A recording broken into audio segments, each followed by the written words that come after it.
سجدہ تلاوت، اس میں بھی بہت لوگ پریشان رہتے ہیں. سجدہ تلاوت کی مشروعیت، علماء نے سجدہ تلاوت کے مشروع ہونے پر اجماع کیا ہے کہ یہ سجدہ کرنا چاہیے، ٹھیک ہے، اور انہوں نے اس کے واجب ہونے میں اختلاف کیا ہے. واجب وہ ہوتا ہے جس کے چھوڑنے پر گناہ لازم، ٹھیک ہے.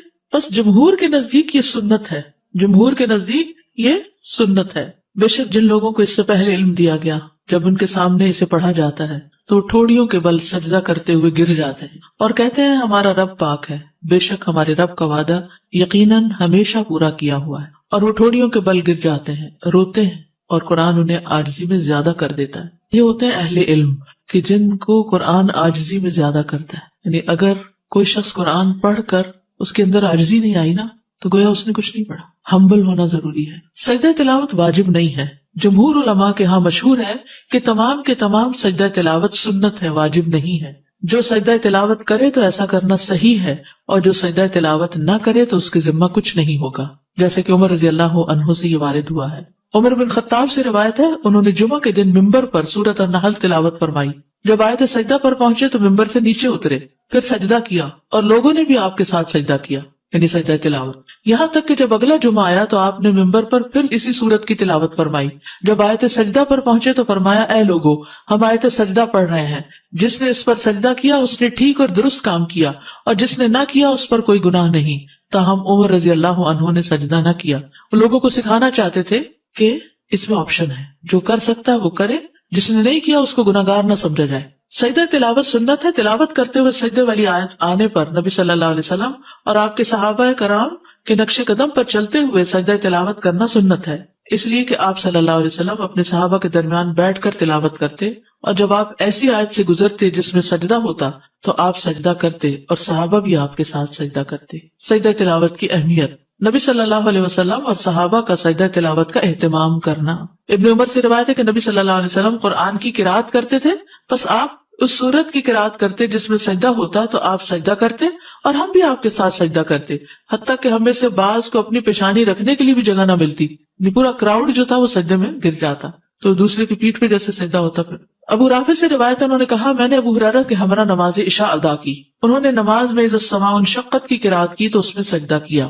میں نے کہا یہ کیا ہے؟ انہوں نے فرمایا میں نے ابو القاسم کے پیچھے سجدہ کیا صلی اللہ علیہ وسلم، اس لیے میں تو ہمیشہ اس میں سجدہ کرتا رہوں گا یہاں تک کہ آپ سے جا ملوں. سلف صالحین کا اہتمام. شعبی سے مروی ہے، انہوں نے کہا علماء سجدے کو مختصر کرنا ناپسند کرتے تھے، یعنی سجدہ تلاوت بھی پورے اذکار اور تسبیحات کے ساتھ ہونا چاہیے، یعنی جھپکا سا نہیں مارنا چاہیے بلکہ پورا تسبیح پڑھ کے ختم کرنا چاہیے. اور وہ اس بات کو بھی ناپسند کرتے تھے کہ جب وہ آیت سجدہ پر پہنچے تو وہ سجدہ کیے بغیر اس پر سے گزر جائیں. سورۃ نجم کے سجدہ تلاوت پر سب کا سجدہ کرنا.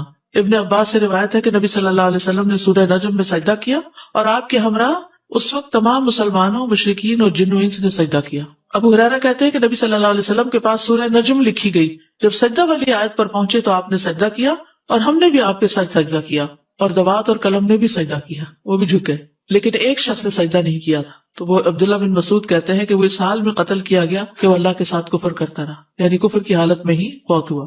سجدہ تلاوت کرنے پر شیطان کا رونا. ابو ہریرہ سے روایت ہے، انہوں نے کہا کہ رسول اللہ صلی اللہ علیہ وسلم نے فرمایا جب ابن آدم آیت سجدہ کی قرات کرتا ہے پھر سجدہ کرتا ہے تو شیطان روتے ہوئے وہاں سے ہٹ جاتا ہے. وہ کہتا ہے ہائے اس کی ہلاکت. اور ابو قریب کی روایت میں ہائے میری ہلاکت.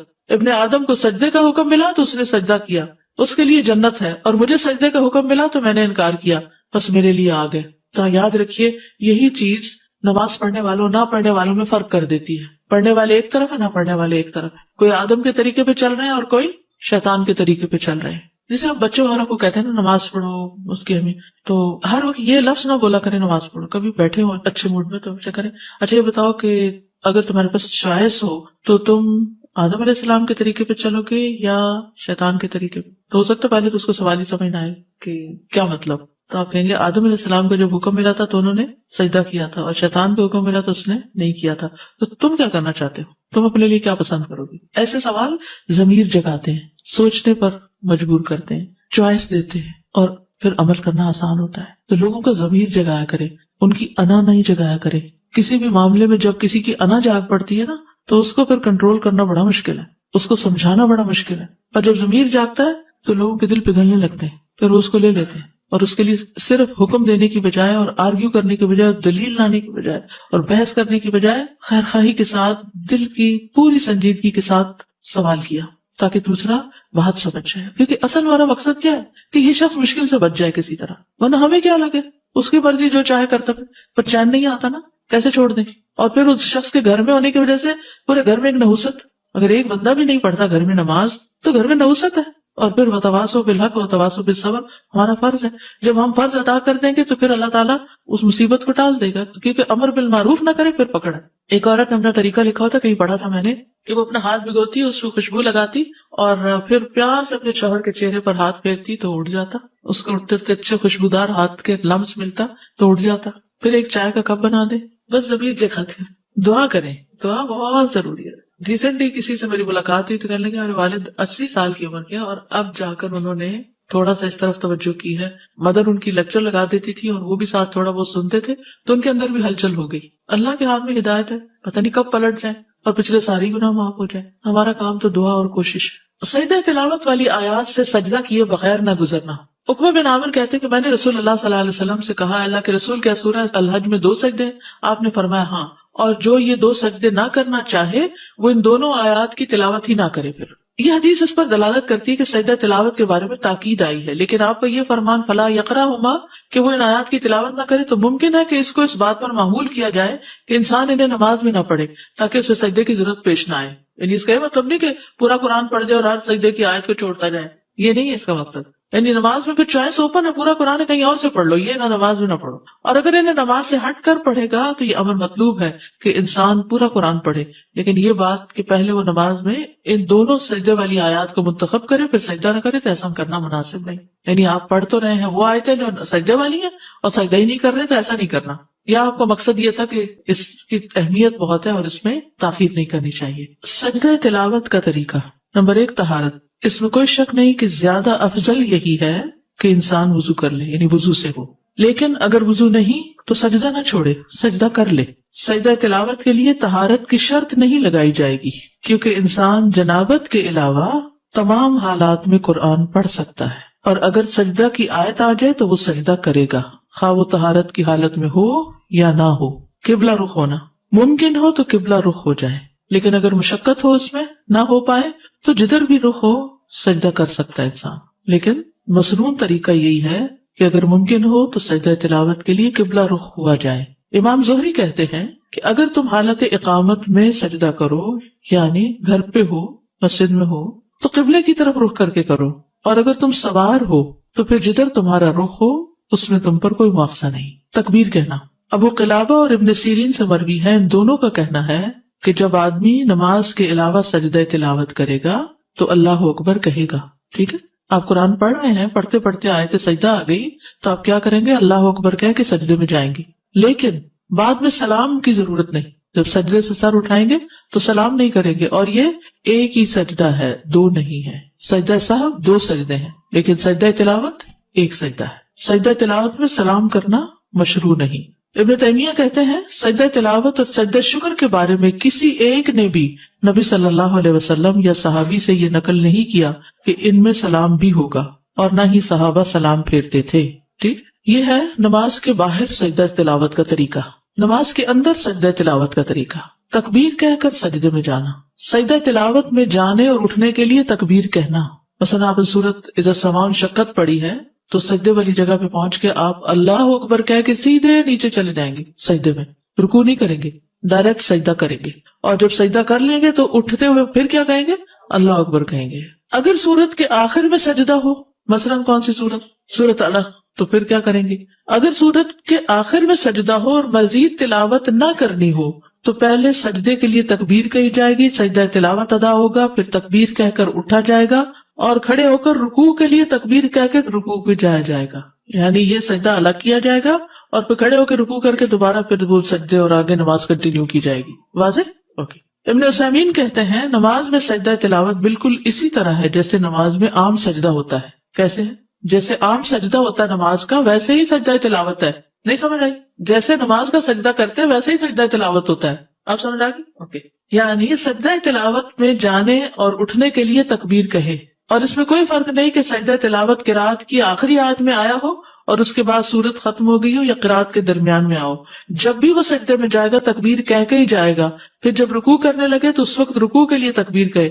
یہاں 2 تکبیرات مسلسل کہنے پر کوئی حرج نہیں، کیونکہ ہر تکبیر کا سبب الگ الگ ہے. واضح. سجدہ تلاوت کی مسنون دعائیں. حضرت عائشہ سے مروی ہے، وہ کہتی ہے کہ رسول اللہ صلی اللہ علیہ وسلم رات کو قرآن کے سجدوں میں سجدہ کرتے ہوئے یہ دعا تکرار سے پڑھا کرتے تھے، ایک دفعہ نہیں کئی بار. سجد وجہی للذی خلقہ وشق سمعہ وبصرہ بحولہ وقوتہ، میرا چہرہ اس ذات کے لیے سجدہ ریز ہے جس نے اس کو پیدا کیا اور اپنی طاقت اور اپنی قوت سے اس کی سماعت اور اس کی بصارت بنائی، یعنی کان آنکھ اللہ نے اپنی قوت سے بنائے. ابو سعید خدری رضی اللہ عنہ سے مروی ہے کہ انہوں نے کہا میں نے خواب میں دیکھا گویا کہ میں درخت کے نیچے ہوں اور گویا کہ درخت سورت صاد پڑھ رہا ہے، یعنی اس سے آواز آ رہی تھی سورت صاد کی. پھر جب وہ آیت سجدہ پر آیا تو اس نے سجدہ کیا، درخت نے بھی، اور اپنے سجدے میں کہا اللہم اغفر لی بہا، اللہم حط انی بہا وزرا واحدث لی بہا شکرا وتقبلها منی کما تقبلت من عبدک داود سجدتہ. ٹھیک ہے، یہ تقبلتا ہے، اے اللہ اس سجدے کی وجہ سے مجھے بخش دے، اے اللہ اس کے ذریعے میرے بوجھ دور کر دے، یعنی زندگی کے جو بوجھ ہوتے ہیں نا وہ سجدوں سے دور ہوتے ہیں، اور میرے لیے اس کے ذریعے شکر نعمت پیدا کر دے اور اسے مجھ سے قبول فرما لے جیسا کہ تو نے اپنے بندے داؤد سے ان کا سجدہ قبول فرمایا تھا. قرآن مجید میں آتا نا وَخَرَّ رَاكِعًا وَأَنَابَ. تو میں رسول اللہ صلی اللہ علیہ وسلم کے پاس صبح کے وقت گیا اور آپ کو اس کی خبر دی کہ میں نے ایسا خواب دیکھا ہے. آپ نے فرمایا اے ابو سعید تم نے بھی سجدہ کیا؟ میں نے کہا نہیں. آپ نے فرمایا کہ تم درخت کی نسبت سجدہ کرنے کے زیادہ مستحق تھے. پھر رسول اللہ صلی اللہ علیہ وسلم نے سورۃ صاد کی تلاوت فرمائی. پس جب آپ آیت سجدہ پر آئے تو سجدے میں آپ نے وہی فرمایا جو درخت نے اپنے سجدے میں کہا تھا. نماز کے سجدے والی دعائیں پڑھنا، اگر یہ اوپر والی 2 دعائیں یاد نہیں تو جو نماز میں سجدے میں پڑھتے ہیں سبحان ربی الاعلی وہ بھی کافی ہے. سجدہ تلاوت دوسرے سجدوں کی طرح ہی ہے، اور نبی صلی اللہ علیہ وسلم نے اللہ کے اس فرمان سبح اسم ربک الاعلی کے متعلق فرمایا ہے کہ اسے اپنے سجدوں میں پڑھا کرو. تو اس پر ہم کہتے ہیں کہ جب انسان سجدہ تلاوت کرے تو وہ کہے سبحان ربی الاعلی، سبحانک اللہم ربنا وبحمدک اللہم اغفر لی، اللہم لک سجدت وبک آمنت ولک اسلمت، سجد وجہی للذی خلقہ وصورہ وشق سمعہ وبصرہ بحولہ وقوتہ، اللہم اکتب لی بہا اجرا وحط انی بہا وزرا واجعلہا لی عندک ذخرا وتقبلہا منی کما تقبلتہا من عبدک داود. تو اگر انسان اس کے علاوہ کوئی دعا پڑھے جب اسے یہ حفظ نہ ہو تو کوئی حرج نہیں. جیسے سجدہ تلاوت کوئی پڑھی یا کوئی بھی سورہ پڑھی جس میں آخر میں سجدہ ہے اور پھر سجدہ کیا اور پھر اٹھ کے اور سورہ شروع کر دی، جی کوئی حرج نہیں. ٹھیک ہے، ایسا بھی کر سکتے ہیں. مکروہ ٹائم پر کر سکتے ہیں سجدہ تلاوت، مکروہ ٹائم جیسے فجر کی نماز کے بعد. جی یہ سبب کا سجدہ ہے نا. السلام علیکم استاذ. اس کا مطلب ہے کہ نماز میں اگر سجدہ تلاوت آ جائے تو وہ نہیں چھوڑ سکتے، وہ کرنا ہی کرنا ہے ہر صورت میں. جی کرنا چاہیے، چھوڑنا نہیں چاہیے. اس لیے آپ نے دیکھو کہ رمضان میں ہمیشہ امام کرتے ہیں، کسی بھی مسلک کسی بھی مسجد کہیں بھی چلے جائیں سبھی کرتے ہیں اپنی تلاوت اگر کر رہے ہیں. جی افضل یہی ہے، کرنا ہی چاہیے، اللہ کہ کوئی مجبوری ہو جائے. اگر ٹیپ ریکارڈر چل رہا ہو، آڈیو چل رہی ہو کہیں تو بس جھک جائیے، لیکن یہ کہ اگر نہ جھکے تو کوئی حرج نہیں ہے. اس میں کہتے ہیں کہ تلاوت کرنے والا جھکے تو آپ جھکے. تو اب اس میں شک ہے کہ جب وہ تلاوت کر رہا تھا وہ جھکا تھا کہ نہیں. اگر وہ جھکا تھا تو ہمیں بھی جھک جانا چاہیے. 10 دفعہ پڑھے ایک ہی سجدہ ہوگا. جی آپ یقین کریں کہ بیچ میں تلاوت بریک کر کے اس وقت جھک جانا اچھا لگتا ہے. جی فریش بھی ہو جاتے. جیسے آپ نے دیکھو گا ابھی نماز پڑھنے کے بعد آپ کی کیفیت ایک دم پھر اچھی ہوگی، پڑھتے پڑھتے تھک جاتے، پھر بیچ میں نماز آئی، نماز پڑھی، پھر فریش ہو گیا مائنڈ. تو ایسی سجدہ تلاوت بھی، تلاوت کرتے کرتے انسان ذرا نیند میں آنے لگتا ہے، پھر سجدہ کرتا ہے تو پھر ذرا فریش ہو جاتا ہے. بلڈ فلو ایگزیکٹلی سجدے میں جاتے ہوئے بلڈ فلو جو ہے وہ برین میں چلا جاتا ہے تو آپ اس میں فریش ہو جاتے تھے. السلام علیکم استاد. میں نے کچھ لوگوں کو دیکھا جب وہ سجدہ تلاوت پڑھتے ہیں تو قرآن پہ ہی سجدہ کر لیتے ہیں، ایسا کرنا ہے نہیں، اس قرآن پہ سجدہ قرآن پہ سر رکھ لیے، ماتھا اپنا رکھ لیتے ہیں پڑھتے پڑھتے، یہ صحیح نہیں ہے. بہت شدید ضرورت کے علاوہ خواہ مخواہ کچھ چیزیں قرآن کے اوپر نہیں رکھنی، اس کو ایک طرف رکھتے ہیں آپ. آج جب پوری ہو جائے پھر کرنا بہتر ہے. اس کی کوئی دلیل نہیں ملتی 14 اکٹھے کرنے کی، حالانکہ 15 سجدے ہیں، یہ بھی یاد رکھیں. اچھا وہ جو لوگ قرآن خوانی کرواتے ہیں کہ آپ قرآن پڑھ دیں ہم سجدے کم کر دیں گے، بس ایک جب نئی چیز خود ایجاد کی تو پھر سارا دین شروع ہو گیا نا، پھر تو حد ہی ختم ہو گئی. ہر چیز اپنے ہاتھ میں لے لی. میں بچوں کو قرآن پڑھاتی ہوں تو عموماً ان کو پڑھاتے پڑھاتے بار بار وہ آیت سجدے والی پڑھانی پڑتی ہے، پھر وہ بچے بھی پڑھتے ہیں تو ہم سرکل میں بیٹھے ہو، پھر اس صورت میں کیا کروں؟ بس آخر میں ایک سجدہ سب کر کے اٹھ جائے. ٹھیک، تو اس کے لیے بچے آگے بیٹھے ہو کوئی حرج نہیں، اس میں نماز والی شرائط نہیں ہے. ٹھیک. جتنی ہو سکے اتنا تو بہت اچھا ہے، لیکن اگر نہیں ہو سکتی تو بھی کر لینا. یعنی اصل کیا ہے کہ سجدے والی بات آئی اور ہم جھک گئے تو آؤ جھک جائیں، بس اتنی سی بات ہے. سجدہ شکر، سجدہ شکر کی اہمیت. سجدہ شکر ان عظیم عبادات میں سے ہے جن کے ذریعے بندہ اللہ جل و علا کا شکر ادا کرتا ہے، کیونکہ اس میں اپنے جسم کا سب سے معزز ترین حصہ یعنی چہرہ زمین پر رکھ کر اللہ کے لیے خضوع اختیار کیا جاتا ہے، اور اس کے ذریعے دل اور زبان اور تمام اعضاء سے اللہ کا شکر ادا کیا جاتا ہے. نبی صلی اللہ علیہ وسلم کا خوشی ملنے پر سجدہ شکر ادا کرنا. ابو بکرہ سے مروی ہے کہ نبی صلی اللہ علیہ وسلم سے روایت کرتے ہیں کہ جب آپ کے پاس کوئی خوشی والی خبر آتی یا آپ کو کسی بات کی خوشخبری دی جاتی تو آپ فوراً اللہ کا شکر ادا کرنے کے لیے سجدے میں گر پڑتے. ہم نے زندگی میں کتنی دفعہ ایسا کیا، کتنی ہی گڈ نیوز سنی ہوگی، کتنی ہی خوشخبریاں سنی ہوگی، کبھی بچے کی ولادت کی، کبھی کسی بچے کی کامیابی کی، کبھی کسی کی شادی کی، لیکن ہم خوشی کا اظہار عموماً اللہ کی نافرمانی سے کرتے ہیں، جبکہ خوشی کا اظہار اللہ کی فرمانبرداری سے اور اس طریقے اور اس کام سے کرنا چاہیے جو انسان کو اللہ کے قریب کر دیتا ہے. نبی صلی اللہ علیہ وسلم کا ایک موقع پر لمبا سجدہ شکر ادا کرنا. عبد الرحمن بن عوف سے مروی ہے کہ ایک مرتبہ رسول اللہ صلی اللہ علیہ وسلم باہر نکلے. آپ صلی اللہ علیہ وسلم صدقے کی کسی زمین میں داخل ہو گئے، وہاں آپ قبلہ رخ ہو کر سجدے میں گر گئے. صدقے کی کسی زمین میں داخل ہوئے، وہاں قبلہ رخ ہو کر سجدے میں چلے گئے. اتنا طویل سجدہ کیا کہ مجھے اندیشہ ہونے لگا کہ اللہ عز و جل نے آپ کی روح قبض کر لی ہے. کبھی آپ ہی یہ کر کے دیکھیں، کوئی نعمت یاد کر کے بس لمبا، جو آج تک لمبا نہ کیا ہو اتنا. ہمارے میں ویسے اسٹیمنا ہی نہیں. میں نے یہ تجربہ کرنے کی کوشش کی تو سانس ہی اتنا بھول گیا کہ مشکل ہوئی، کیونکہ ہمارے عام سجدے بھی اتنے لمبے نہیں ہیں. لیکن کریے گا ضرور انشاءاللہ. اس بات میں شکر کہ اللہ تعالیٰ نے ہمیں سجدہ صاحب کا طریقہ سکھا دیا، یہ سجدہ شکر ہے. وہاں آپ قبلہ رخ ہو کر سجدے میں گر گئے اور اتنا طویل سجدہ کیا کہ مجھے اندیشہ ہونے لگا کہ اللہ عز و جل نے آپ کی روح قبض کر لی ہے. میں دیکھنے کے لیے آپ سے قریب ہو کر بیٹھ گیا تو آپ نے اپنا سر اٹھا کر فرمایا کون ہے؟ میں نے عرض کیا عبد الرحمن ہوں. آپ نے فرمایا کیا ہوا؟ یعنی آپ اتنے محب تھے کہ آپ کو یہ خیال ہی نہیں رہا کہ یہ پریشان ہوا ہے. میں نے کہا اللہ کے رسول آپ نے ایسا سجدہ کیا کہ مجھے اندیشہ ہونے لگا کہ اللہ عز و جل نے اس میں آپ کی روح قبض کر لی. اس پر آپ نے فرمایا جبریل میرے پاس آئے اور انہوں نے مجھے خوشخبری سنا دی کہ اللہ عز و جل فرماتے ہیں جو شخص آپ پر درود بھیجے گا میں اس پر اپنی رحمت نازل کروں گا، اور جو شخص آپ پر سلام بھیجے گا میں اسے سلامتی دوں گا. اس پر میں نے اللہ عز و جل کے لیے سجدہ شکر ادا کی. نبی صلی اللہ علیہ وسلم کا داؤد علیہ السلام کی توبہ قبول ہونے پر سجدہ شکر ادا کرنا. ابن عباس سے مروی ہے کہ نبی صلی اللہ علیہ وسلم نے سورۃ صاد میں سجدہ کیا اور فرمایا داؤد علیہ السلام نے یہ سجدہ بطور توبہ کیا تھا اور ہم یہ سجدہ شکرانے کے طور پر کرتے ہیں کہ اللہ نے داؤد علیہ السلام کی توبہ قبول کر لی. وَنَحْنُ نَسْجُدُهَا شُكْرًا لِلَّهِ عَلَى قُبُولِهِ تَوْبَةَ نَبِيِّهِ. اگر میرے پاس زیادہ ٹائم ہوتا نا تو جتنی عربی اس ڈاکیومنٹ میں ہے میں آپ کو ایک ایک چیز پڑھ کے پہلے عربی میں بتاتی پھر اردو میں بتاتی، لیکن وہ کورس 9 ویکس میں پورا نہ ہوتا. ویسے ابھی یہ کتابیں بہت اچھی ہیں، یہ نماز نبوی یہ زیادہ اچھی کتاب ہے، لیکن مختصر یہ مسنون نماز اور روزمرہ کی دعائیں، یہ نماز کے بعد پڑھے جانے والے اذکار کا کارڈ، یہ تہجد کی دعا کہیں ایسی جگہ لگا دی جائے جہاں آپ تہجد پڑھتے ہیں، اور یہ نماز محمدی اور مسنون دعائیں. ایک پروفیسر محمد ذوالفقار کی کتاب ہے پریئر اکارڈنگ ٹو دا سنہ. تو ان میں یہ چیزیں آپ کو اکثر مل جائیں گی، ساری تو نہیں ملیں گی لیکن اکثر مل جائیں گی. اس کا ایک پارٹ بھی ہے جو ابن القیم کی کتاب ہے اور وہ عربی کی کتاب ہے، اور وہ نماز کا جو روحانی پہلو ہے اس پر زیادہ فوکس کرتی. سجدہ شکر کے احکام سجدہ تلاوت والے ہیں. ٹھیک ہے، سجدہ شکر کے احکام سجدہ تلاوت والے ہیں. جیسے آپ سجدہ تلاوت کے لیے گئے تھے نا اللہ اکبر کہہ کے اور ایک سجدہ کیا، ایسے ہی سجدہ شکر بھی ہوگا. ابن قدامہ کہتے ہیں کہ سجدہ شکر کی صفت اس کے افعال، اس کے احکام اور اس کی شرائط میں سجدہ تلاوت کی صفت جیسی ہی ہے. سجدہ شکر میں کچھ بھی پڑھا جا سکتا ہے. سجدہ شکر میں کوئی مخصوص ذکر نہیں ہے، بلکہ سجدہ شکر کرنے والے کے لیے مشروع یہ ہے کہ وہ سجدے کی حالت میں موقع محل کے مطابق اللہ کی حمد، اس کے شکر، اس سے دعا اور اس سے استغفار وغیرہ میں سے کچھ بھی کہے. ٹھیک ہے، یعنی دعائیں جو سجدے کے اندر پڑھی جائیں گی وہ بھی ہیں، اور جو نعمت آپ کو ملی ہے اس پر یا رب لک الحمد یا کوئی بھی چیز آپ شکرانے کے طور پر جو آپ کے دل میں آ رہا ہو آپ اس کو پڑھیں. شکرانے کے نفل مشروع نہیں ہے.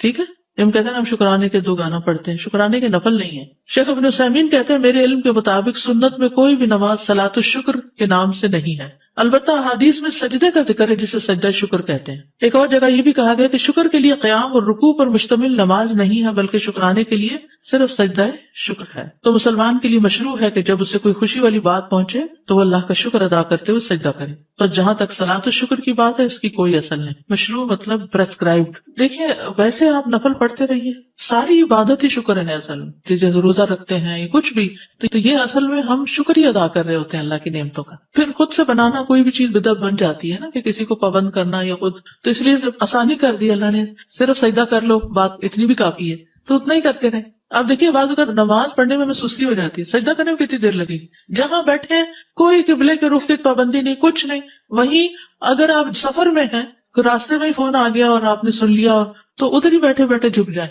رفع یدین ہوگا سجدہ شکر اور دیکھیے سجدے میں رفع یدین ہے ہی نہیں، نہیں جب ہم تلاوت کر رہے ہیں کیا ہے نماز کے اندر تو ویسے ہی ہے نا، وہ تو ہے لیکن اس کے بغیر نہیں ہے، وہ تو نیچے جا رہے ہیں تو اس وجہ سے۔ اچھی خبر ملے تو میں فوراً کہہ دیتی ہوں الحمدللہ، شکر الحمدللہ۔ تو اس کے بعد اگر میرا بہت زیادہ دل چاہتا ہے کہ میں واقعی اور اپریشیٹ کروں تو نماز کے بعد بھی میں 2 نفل پڑھ لیا کرتی تھی۔ نفل نہیں پڑھے، بس سجدے کر لیں، سجدے کر لیں، تو وہ کسی وقت بھی کر سکتے اور کہیں پہ بھی کر سکتے خبر ہیں۔ ملتے ہی کرنا افضل ہے، ورنہ جس وقت یاد آئے اس وقت بھی اگر کریں۔ ایک دم فوراً منہ سے تو نکلتا ہی یا اللہ تیرا شکر ہے۔ ہاں تو ساتھ جھک بھی جائے تو اور زیادہ اچھا ہے۔ السلام علیکم۔ وعلیکم السلام۔ کیا ہر نماز میں بھی ہم آفٹر فرض نماز کے بعد بھی سجدہ شکر کے لیے کر سکتے ہیں؟ اس کا کیا مسئلہ؟ دیکھیے سجدہ شکر نبی صلی اللہ علیہ وسلم کی سنت یہی ہے کہ جب آپ کو کوئی خوشخبری ملی، ٹھیک ہے، تو اگر آپ کو ہر نماز کے پہلے کوئی خوشخبری ملی ہوتی ہے تو آپ کر لیجیے، کیونکہ ابھی جو ہم نے نماز پڑھی وہ بھی تو شکر ہی تھا نا۔ میں نے آپ سے پوچھنا تھا کہ سجدہ کرنے کے لیے ضروری ہے کہ قبلے کی ڈائریکشن ہی ہو یا آپ جہاں پہ جس جگہ بھی بیٹھے ہیں؟ دیکھیے جو میں نے عرض کیا نا کہ سجدہ شکر سجدہ تلاوت ہی کی طرح ہے، اس میں قبلے کی ڈائریکشن اگر ہو تو بہت اچھا ہے، نہ ہو تب بھی خیر ہے۔ ویسے تو آپ نے بھی کہا کہ مطلب فرض نماز کے بعد سجدہ، لیکن مطلب کبھی یہ ہوتا ہے جیسے اپنی کوئی بات کہنی ہے اللہ سے اور شکر کرنا ہے یا کچھ بھی، کر لے۔ سجدے کے وضو کرنا ضروری ہے؟ نہیں ہو تو افضل ہے، نہ ہو تو کوئی بات نہیں، جیسے قرآن پڑھنے کے لیے ہو تو افضل ہے، نہیں تو کوئی بات نہیں۔ اور نماز کوئی بھی پڑھ سکتے ہیں، حاجات ہے یا جو بھی ہے کچھ، اس میں تو خالی شکر کی نماز شکرانہ پڑھ لے نہیں ہے، پورے دن جیسے کوئی نہیں ہے، خالی نوافل پڑھتے رہے، صلاۃ التوبہ ہے، صلاۃ الشکر کوئی نہیں ہے، ٹھیک ہے۔ پیریڈز میں سجدہ شکر کر سکتے جنابت کی حالت میں نہیں کرنا، اور سجدہ تلاوت پیریڈ بھی جنابت ہی کی ایک طرح سے حالت اور سجدہ تلاوت بھی نہیں۔ وہ تو نبی صلی اللہ علیہ وسلم کو جب کوئی مشکل آتی تھی تو وہ نماز کی طرف دوڑتے تھے، تو وہ صلاۃ الحاجت ہی ہو گئی، اور وہ جو آتا ہے نا وَاسْتَعِینُوا بِالصَّبْرِ وَالصَّلَاةِ، تو وہ بھی آ جاتا ہے اس میں۔ السلام علیکم۔ میں ہر روز شکرانے کے نفل ادا کرتی تو کیا ان کو ویسے ہی ادا کر لیں، اچھا۔ وہ شکرانہ ہی قرار پائے گا، لیکن کوئی ایسی نماز ہے نہیں، اچھا ویسے نفل چھوڑے نہیں، دہا کے وقت چاش کے وقت پڑھا کریں، جی۔ اور اس کے بعد اگر کوئی انسان بیٹھ کے استغفار کرتا ہے، خاص طور پر یہ دعا، اگر کوئی آپ کی زندگی میں پریشانی ہے نا تو یہ نسخہ کر کے دیکھیں، یعنی دعا یا اشراق کی نماز کے بعد ادھر ہی بیٹھے ہوئے 100 دفعہ پڑھیں رب اغفر لی وتب علی انک انت التواب الغفور، ٹھیک ہے، رب اغفر لی وتب علی، اللہ مجھے معاف کر دے اور مجھ پہ مہربان ہو جا، انک انت التواب الغفور، تو تواب بھی ہے اور غفور بھی ہے۔ ساتھ جیسے ہم فجر کی نماز پڑھ کے ہم ادھر ہی بیٹھے رہتے ہیں، آپ کہتے ہیں ذکر کریں، تو پھر وہ عشاء کے 2 نفل پڑھ کے جی۔ آپ اٹھ جائیں، تو پھر ہمیں چاش کی نماز دوبارہ پڑھنی ہوگی 10 بجے جو چاش کے 4 نفل ہیں؟ پڑھ سکتے ہیں دوبارہ، اگر نہ پڑھنا چاہے تو یہ ایک دفعہ پڑھی ہوئی کافی ہے۔ کافی۔ یہ بھی سجدہ تلاوت کی طرح سبب کا سجدہ ہوگا، اور اس میں اللہ اکبر کہہ کے سجدہ کرنا ہے، اٹھتے ہوئے نہیں اللہ اکبر کہنا، صرف جاتے ہوئے۔ تو پھر جب سجدہ تلاوت کریں گے نماز کے علاوہ تو اس میں بھی جاتے ہوئے اللہ اکبر کہنا ہے، لیکن اٹھتے اٹھتے ہوئے نہیں۔ ہاں ان سجدوں میں اپنی لینگویج میں باتیں کر سکتے ہیں، یعنی جیسے آپ فجر کی نماز پڑھی، بیٹھے رہے تلاوت کر رہے ہیں، ذکر اذکار کر رہے ہیں، سورج بلند ہو گیا، پھر آپ 2 نفل پڑھتے ہیں، پھر بیٹھ کے یہ دعا کرتے ہیں، کیونکہ یہ بڑا قیمتی وقت ہوتا ہے۔